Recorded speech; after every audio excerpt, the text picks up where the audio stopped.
All right. I want to thank all you guys for coming on out here today. These candidates are running for Illinois Attorney General.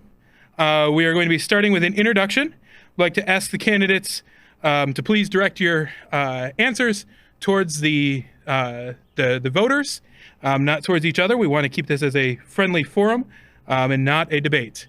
We are looking to build up the Republican candidates that will be on the ballot. So we're going to start. We will be going through in ballot order. So we will start at the top of the ballot and move our way down the ballot. We will alternate who is answering first on questions. So we will start with the candidate who is at the top of the ballot answering the first question first. And our first question is, please introduce yourself and explain your motivation for running for this office. Thank you. Well, thank you for letting me speak. My name is Steve Kim, and I'm running for Attorney General because I am tired of the crime and corruption that's happening throughout Illinois. My father came to this country looking for the American dream, and I've been blessed to be, brought up here in this great state and this great country. I've been able to go to law school, work for Governor Jim Edgar, worked in other positions in government, including being a commissioner at the Human Rights Commission, where I adjudicated hundreds of very important civil rights cases. And in my private sector career, I've been able to travel all throughout the world, focused on rule of law, anti-corruption policies, and policing and safety. I was one of the first American attorneys practicing in Baghdad, Iraq, right after the war. So I know what lawlessness does to a society. Society fails when you have too much corruption and when crime is rampant. And I'm going to make sure that that doesn't happen here in Illinois. I'm not going to be going out there trying to enforce, these ridiculous mandates. What I'm going to do is I'm actually going to go after corrupt politicians and actually prosecute criminals. I'm going to work with those state's attorneys that's going to be willing to work with me when it comes to prosecuting criminals. But I'm also going to use the bully pulpit of the office to go after state's attorneys that do not follow the law, that do not follow their statutory responsibilities, and that are not going after criminals. And most importantly of all, I am not here one of our left-wing political candidates that are out there right now talking about defunding the police, because for me, it's about defending the police. And I'm going to make sure that the police is a collaborative partner in the Office of Attorney General as we reduce crime in this state.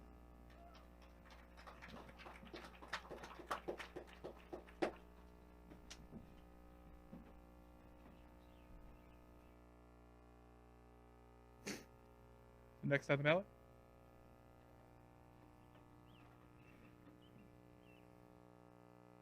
Good afternoon. I'm Dave Shastokis. I'm running for Illinois Attorney General. Over the last 35 years, during the course of my legal career, I've done a variety of things, including, among them, I have, in fact, been a prosecutor. I've been an assistant state attorney in Cook County, back, in fact, when we used to prosecute crimes. And so we're going to be doing that again. I've done more than 400 felony prosecutions, more than 10,000 misdemeanors. In the last couple of years, I've been involved in many, many election matters, including in 2016, I was involved with the president's campaign, with the Trump-Rubio campaign in Florida, in Broward County, Florida. During my course of time in Broward County, Florida, I discovered 150,000 illegally open ballots behind a closed door. We ultimately wound up bringing a judge in to monitor what was going on in Broward County, Florida. So we did things there. In 2020, I was part of the Lawyers for Trump in Pennsylvania. I was 5 weeks in Pennsylvania. I ultimately wound up in court with Mayor Giuliani, and I ultimately also testified before the Pennsylvania Senate on election irregularities that took place primarily in the Pittsburgh area during the course of that time. Subsequent to that, I wound up also filing suit on behalf of a church in Grundy County, Illinois. And in Morris, Illinois, specifically, and standing in the word ministries, we wound up getting that church open within a couple of weeks after filing suit. So I've been involved in elections, religious liberty, and criminal justice matters. When we have, as a slogan for the campaign, make crime illegal again. And what we're going to do in that regard is we're going to get the state's attorney, the Attorney General's office off the backs of litigating against the people, and have those assistant attorneys general redeployed and working to prosecute crimes that are in fact not prosecuted by local assistant state's attorneys. The Illinois Attorney General has the authority to do that under the Illinois Attorney General Act, which gives the Illinois Attorney General authority over every case in which the people of the state may be interested. And in fact, every criminal case can in fact be, I'm sorry, I can't see the timer. Time. Where is it? Underneath the green tent. I can't even see it. It doesn't even read. I'm sorry. Dave Shastokis. We'll talk to you more later. Thank you very much.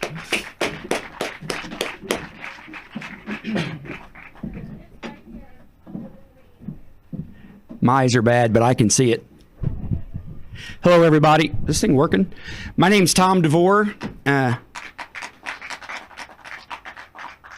You know, when I'm going to speak to you about why I'm running, you won't hear me talk about myself very much. You know who you'll hear me talk about? You'll hear me talk about you. I've spent the last 2 years of my legal career working to defend the people of this state, defend their businesses from tyranny of governors, defend children from tyranny of the governor and their school districts, and also most recently defending the law enforcement officers and firefighters of the city of Chicago who have been subjected to tyranny of the mayor. You know, I was proud to receive, first time ever in the state of Illinois, unanimous endorsement of the FOP Lodge for those reasons of defending people that nobody else would defend.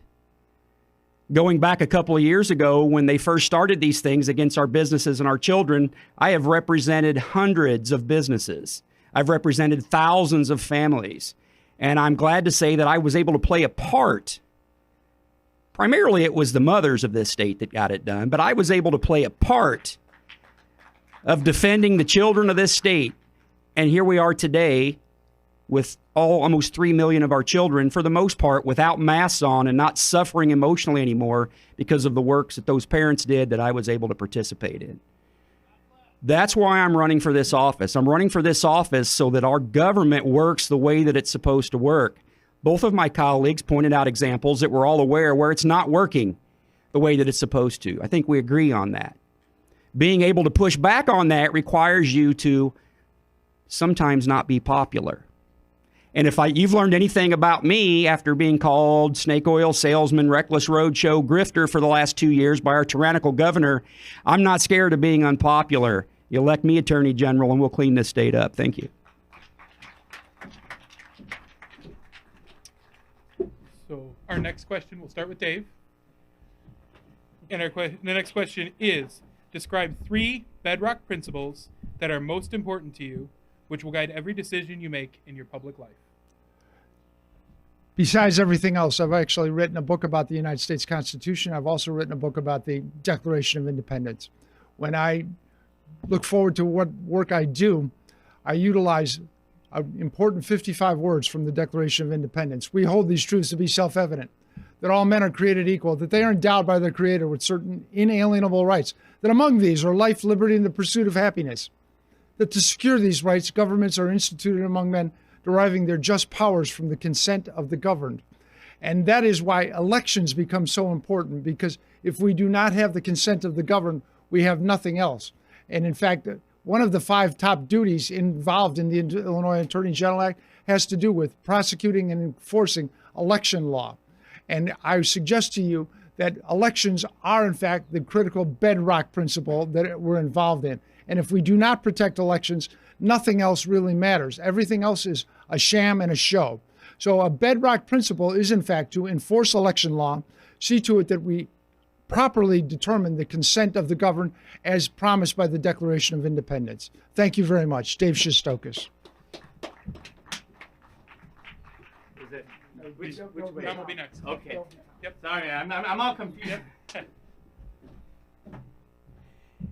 You know, when we talk about bedrock principles and we start reading from the Constitution or the Declaration of Independence, I kind of like that. But, you know, I don't have to go find the book and read from it because it lives on me. If I pull up my sleeves, you'll find we the people and liberty and freedom, because those are the bedrock principles of what makes this country great. When you hear that expression, I don't think of the former President Trump. When I hear "Make America Great Again," you know what makes us great is that the people are in charge. They govern.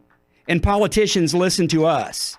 The last 2 years, I'm telling you, that's been forgotten. We've had legislators, school board members, health department officials try to reign over us like tyrants. The Attorney General's office can and will, if I'm elected, put an end to that. Because if they start trying to act tyrannical again, it won't be like Attorney General Raul supporting those policies. They will have an enemy in Attorney General's office, and they will be prosecuted to the fullest extent of the law and held accountable. Thank you.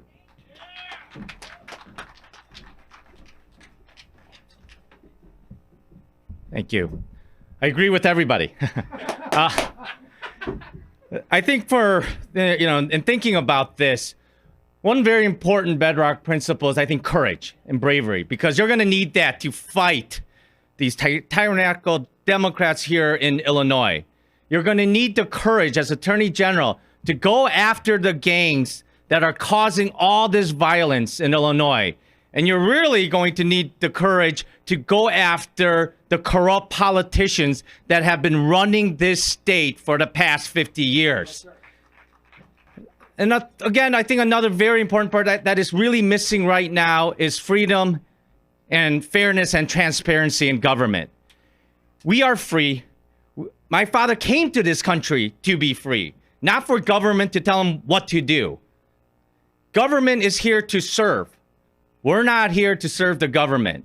And so I think it's very important that we are back to where we're at and become free again and be able to make our own decisions, and that parents make the best decisions for their children. Thank you.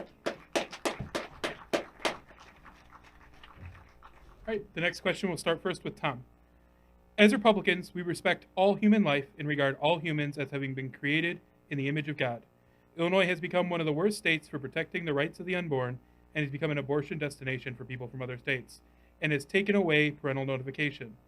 What have you done and what will you do to protect the rights of all humans, whether unborn, elderly, or undocumented? You know, there's really two questions in there. What will you do to protect the rights of a variety of different segments of our population, including the unborn? You know, as an attorney general candidate and as an attorney general in that office, they're not policymakers. They have to make sure that government works the way that it's supposed to work. And if they cross over that line, they're engaging in as inappropriate conduct as our governor's done the last 2 years. So the first and foremost thing is that we have to work as an attorney general to promote legislative policy that aligns with the belief structures of the people of our state. We have to do that. I'm pro-life, but we've had a legislature that's passed laws that aren't so much. We have to work and push back on that. As far as the rights of people in general, that's what we've been doing for the last 2 years, because beyond life, you have the rights of people to liberty, freedom, pursuit of happiness. That's all been attacked, especially our elderly people, and the Attorney General can, in fact, work to help protect that. Thank you.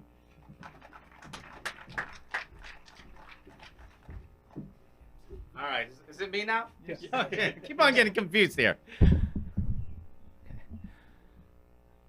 So I am pro-life, and I think we are living in a state under a governor that has the craziest policies in this country.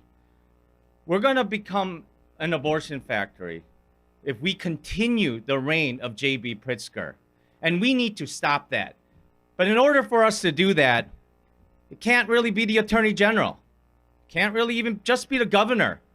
What I'm going to do is I am going to work and try to get Republican legislators elected so that they can change the laws. So that we in our state will not continue to be an abortion factory. And I think it's very important that we all come together in June after the primary, that we elect not just a Republican slate of constitutional officers, but we elect Republican legislators so that we can change the laws here in the state of Illinois. Thank you.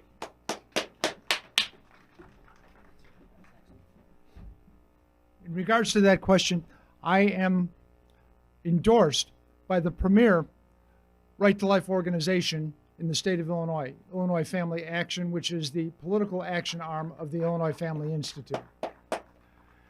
That endorsement does in fact come with a history of, in fact, doing these kinds of things. But there's a couple of questions. There was a couple of questions in there regarding the Attorney General and that kind of authority. And I would point you to the 14th Amendment, where the 14th Amendment says every person or the state, no state shall deprive any person of the right to life without due process of law. And I would suggest that the definition of person does in fact include the unborn. Further on that issue, there is a long line of cases regarding parental abilities to control and make decisions for their children. And I would suggest that the lack of parental notification that was recently enacted into law here in the state of Illinois is contrary to the long line of cases giving parents the authority to, in fact, make decisions for their children. And we will challenge that law. Thank you. This next question will start first with Steve. It's the GOP Pillar on the right to protect yourself and others states that this God-given right enables Americans to exercise their constitutional authority for self-defense to protect their homes, loved ones, and communities. If elected, what will you do to stand up for and protect the rights of gun owners? Illinois has one of the strictest gun regulations in this country. And we all know Chicago has maybe the strictest regulations in this country. But yet Chicago has some of the highest gun crimes and violent activities in this country. So something is not working. I don't believe that stricter gun controls will do anything to solve violence in Chicago. What we need to do is to empower our police. What we actually need to do is prosecute the criminals that are committing the crimes. And we need to enforce the laws that are in our books right now. What is the point of having more laws when Kim Foxx won't prosecute anyone? So we need to focus on prosecuting, working with the police, and actually putting criminals in jail. Thank you.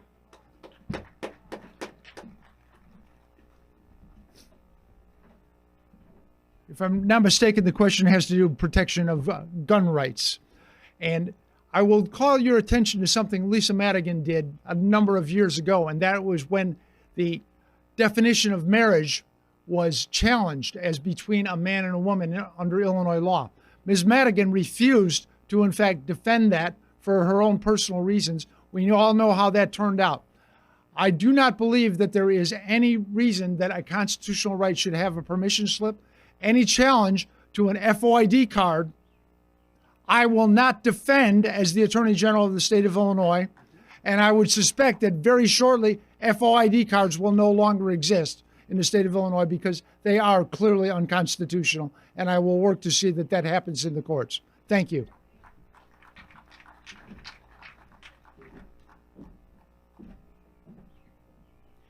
I agree with Mr. Shastokis in that regard.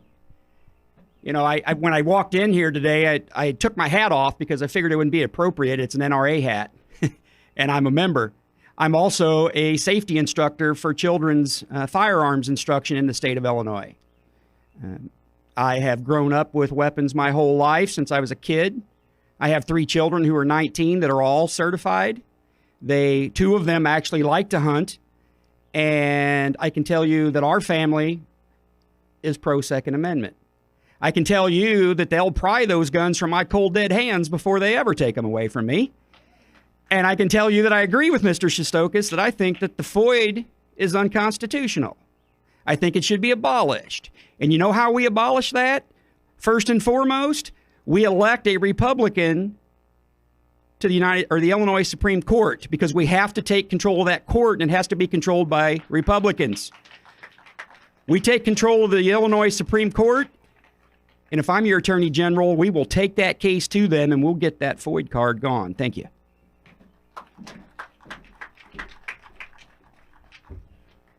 So the next question will go first to Dave. It's the education system in Illinois is broken. If we have learned anything from the pandemic, it is that parents need to have a greater say in their child's education. What would you like to see changed to improve Illinois' education system? Well, in the first instance, of course, as been pointed out by my colleagues here, the Illinois Attorney General is not a policy-making position. Okay, in terms of how the schools are actually run, those are questions for the legislature to decide. It's not necessarily a question for the Attorney General to decide. The Attorney General would be, in fact, charged with enforcing those laws that are appropriate. To the extent that the laws infringe upon parental rights, as I referred to in the other situation regarding abortion notification, certainly we would challenge laws that do, in fact, infringe on those rights. But I would also suggest that the question you ask is more for parents to be involved with their school boards, and school boards make those kinds of policies, and parents themselves should be involved both in running and both in electing. And it's not, again, a policy-making office, excuse me. And I suggest to you that in terms of what changes we would like, any of us, it really doesn't make a whole lot of difference, because that's going to be the job of another office. And offices, I believe, should stay in their lane. Thank you.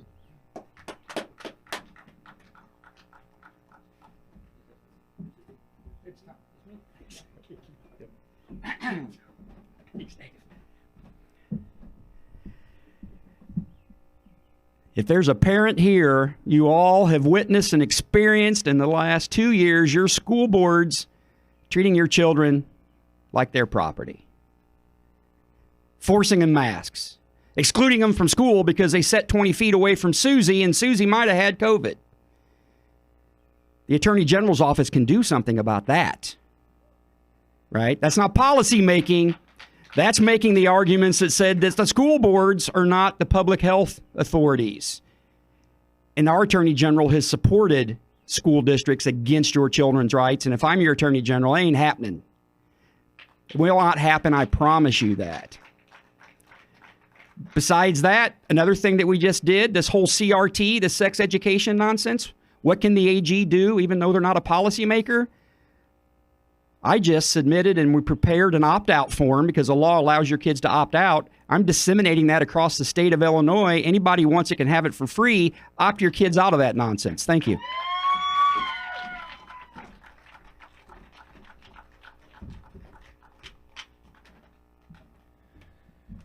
I think we can all agree that it's up to parents to decide what's best for their children.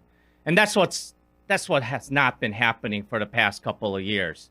And this is a trend that's been growing here in the state of Illinois. And it's incredibly disturbing.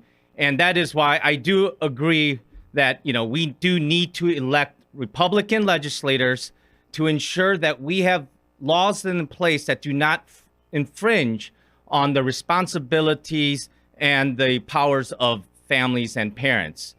I'd even go further in that, as the Attorney General, do have a responsibility to the people of Illinois, not to the governor of Illinois. So when the governor makes these executive orders and he's usurping legislative action, then the Attorney General, I do believe, has the right to fight on behalf of the people of Illinois and go against the governor because he is usurping the legislative process. Thank you. All right, so this next question, we'll start with you, Tom. Okay. The GOP Pillar for Law and Justice states that we believe every human life matters and the public's trust in the equal and sure application of law enforcement, civil order, and the rule of law is essential to a successful society. How do you balance the rights of citizens to petition the government for redress of grievances and provide a safe community? What needs to be done to restore the public's trust in law enforcement and to ensure that everybody feels that they have equal protection under the law? There's two questions in there. In one, I'm not necessarily convinced that across our state as a grand matter that our people have lost their faith in law enforcement. I don't believe that. There's certain segments of our population that may have, but overall, I don't believe it. I think that our law enforcement gets a bad rap for the most part. I think they're underfunded, they're understaffed, and they're doing the best they can with the resources that our liberal government in the state has given them. As far as seeking redress,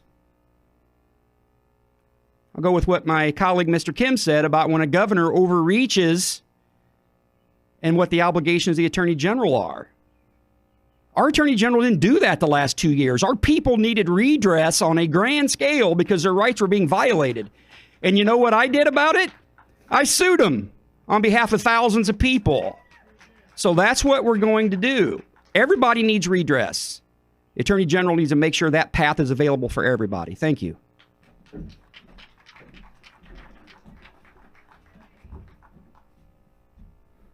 Yeah, I think if you look at what's happening in Chicago and in Cook County, you have politicians that think, well, you either support the cops or you infringe on civil rights and civil liberties. It doesn't work that way. They're not mutually exclusive. For 4 years, I was a commissioner in the Illinois Human Rights Commission. I adjudicated hundreds of civil rights, civil liberties cases. So I do believe civil liberties, civil rights are very important. But that does not mean that you can't support the police. Most police out there, they're good people. And they know that they're not defending those police officers that do wrong. They will agree that those that do wrong should face justice also. What we have here is a war between the left-wing politicians and the police. There's no need for that to happen. The police are willing to work with the community, and as Attorney General, I am going to bring both law enforcement and the community together so that we can keep our communities safe.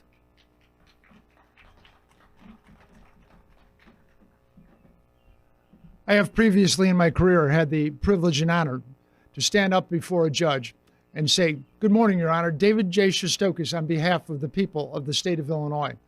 And it was very interesting to note that when I would say those words, I would also understand that the guy to my right who's accused of a crime is one of the people of the state of Illinois. The people to my back that were victims of crimes were also the people of the state of Illinois, which means that you have an unusual job. This is an unusual job in the legal profession, because legally you're supposed to, generally speaking, zealously advocate for your client. But as an attorney general, as an assistant state's attorney, as a state's attorney, your actual job is to justice in that regard, in terms of achieving justice also for, if you're going to seek to take away somebody's life, liberty, or property, you have to do it with due process of law. You have to do these things beyond a reasonable doubt. And the Attorney General can, in fact, set the standard for such prosecutions and the conduct of law enforcement underneath him. And by setting such a standard, we will, in fact, not just necessarily restore confidence, because I would agree with my colleagues that confidence on the general public is not gone, but rather instill further confidence that justice is what the legal system is seeking, not necessarily revenge or other activities. And people will feel better if they know we're seeking justice. Thank you. All right. This will be our last question, and you guys will have an opportunity for a closing statement after that. So this one will start with Steve. The party structure provides us with a method of holding our elected representatives accountable. Tell us about any public offices you have held and your involvement and history in the Republican Party. Well, I have a long history in the Republican Party. I started out as a Northfield Township trustee about 30 years ago, not that far from here, and I've worked for candidates throughout Illinois and throughout the country. I've been involved in presidential elections. I was on the policy committee representing the state of Illinois at one of the RNC some years back. So I've been very involved in working, with the party, supporting candidates. And for me, I believe it's so important at the grassroots level that we bring the party together. I think one thing that the Illinois Republican Party has failed to do is to empower our grassroots community to work with the township organizations, the county organizations, to make them stronger, because only with a strong local organization can we win elections. So as your next Attorney General, I'm going to make sure that I come back to all of our Republican organizations and work together to continue to elect Republicans in Illinois.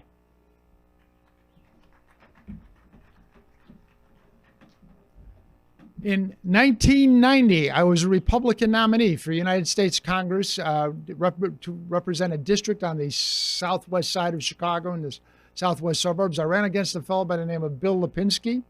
Bill Lipinski was a congressman at that time. Ultimately, Mr. Lipinski decided to turn over his congressional seat to his son in a kind of a monarchical sort of way. This is something that we should not operate. This is not a way we should operate. In the more recent past, as I mentioned earlier, I was as a part of the Republican National Lawyers Association. Was deployed on behalf of the president in his campaign in Florida in 2016, and the campaign in 2020. I was part of the RNLA deployment there. So I've been involved in election matters, not just there. I also did that for locally with Congressman Roskam's election in 2018. I've done a lot of things with election law regarding the party recently. And regarding the party generally speaking, I don't know. You mentioned something about parties giving people control. It should be more like a big tent. Shouldn't be controlled, but we should have general principles. Thank you very much.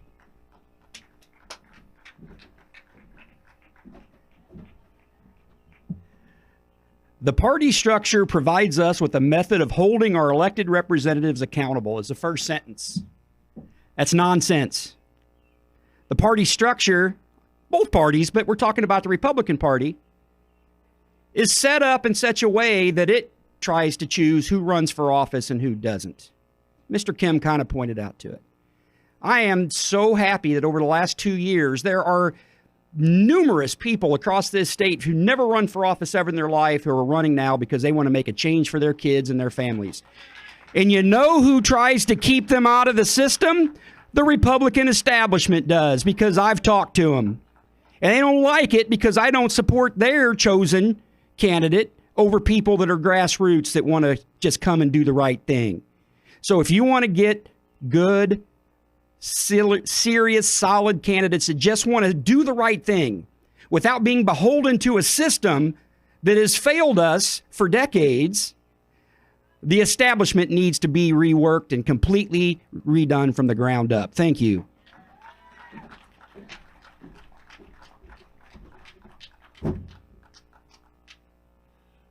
All right, and then so for our final question, it will be an opportunity for you to make some closing remarks, and then to address the one thing you wish we would have asked a question about that we did not.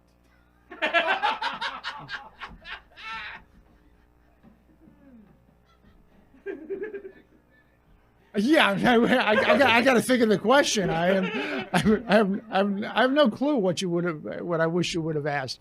Relative to closing remarks, yeah, Dave Shastokis. I just relatively quickly. I'm sure most of you enjoyed magic when you were children. I enjoyed magic as a child myself. When I was 11 or 12 years old, I used to have a magic show, and this is to help you kind of remember. We used to open my magic show with Hocus Pocus, the Great Shastokis. Okay, so for those of you who cannot say Shastokis, just remember Hocus Pocus, the Great Shastokis, okay? Because people have some challenges with that. And I wish you would have asked me to do a magic trick, I guess, which I'm not prepared to do. But at any rate, it is a very serious office, and we want to do this seriously. We want to finish up seriously. As they said, the Illinois Attorney General is elected by you, unlike the United States Attorney General, who is appointed by, serves at the pleasure of the president. Elected by you, meaning he does not represent the governor, the Department of Public Health, the Department of the Board of Elections, the Board of Education. He represents you. And in fact, that's what I will do. I've done it before. I've had the opportunity to represent the people of the state of Illinois. I want to have the opportunity to do that again. Thank you very much. David Shastokis.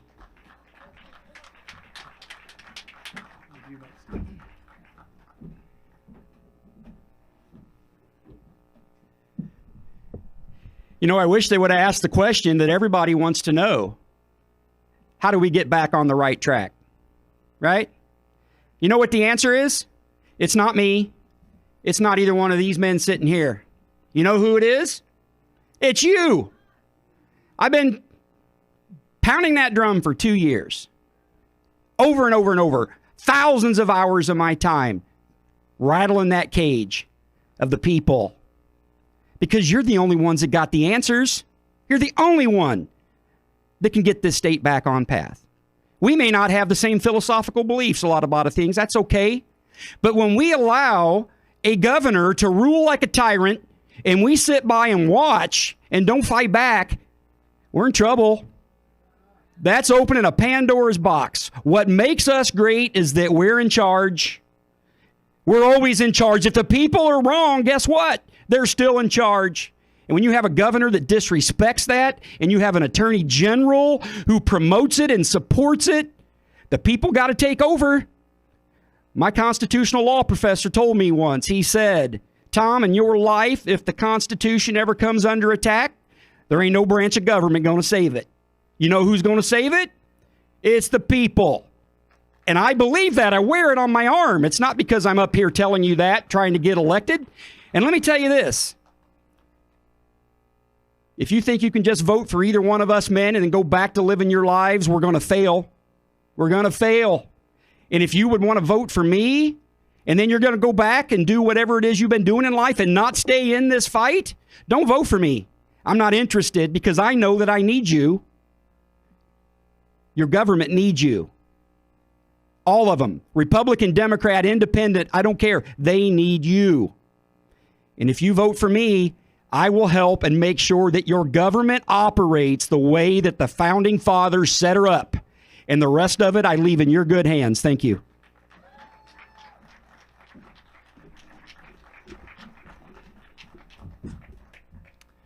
You know, we're in a serious crossroads here in Illinois. Are we going to continue living under these high taxes that we have? Crime that's out of control. Corruption that you see every single day. We can't continue to live like this. We need changes. And we need to make this happen right now. We can't wait any longer. We talk about this red wave. Okay? But this red wave is only going to happen with all of your help. We need all of you to go out there. Talk to your friends. Don't just talk to your Republican friends. Talk to your Democrat friends. Talk to your independent friends. Talk to your friends that are sick and tired of paying high taxes and getting nothing for their money. It's time that we get something back for what we're doing, for what we've been sacrificing for Illinois. We need safer streets. We need a government that's going to work for us. I think I am the person that's going to be able to do this. I fought the fight against Michael Madigan and his machine when I ran against Lisa Madigan 12 years ago for Attorney General. At that time, it wasn't a popular thing to do, but I knew it was the right thing to do. And I'm going to continue that fight. And I'm going to fight to make sure that our streets are safe again. We can't keep on going out there thinking, I don't know if I want to send my kids to the local mall, because what if something happens? We can't be afraid to leave our homes. This is the United States of America. We can't be thinking like that. We need to make sure that we elect people that can talk the talk and put people that are committing the crimes in jail and be protecting all of you. And I do believe that I'm the right person for that. And just last thing I like to say is, I did receive the Daily Herald endorsement that did say that, I'm the only one that can be elected in November. So thank you so much.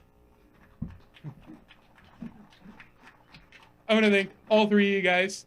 I've been going from forum to forum to forum here today, and I'd say by far this has been the most exciting one. This race is so important, and I want to thank all you guys for doing the work to get on the ballot, to run for office, and to fight for the state of Illinois. Everybody want to give them a round of applause?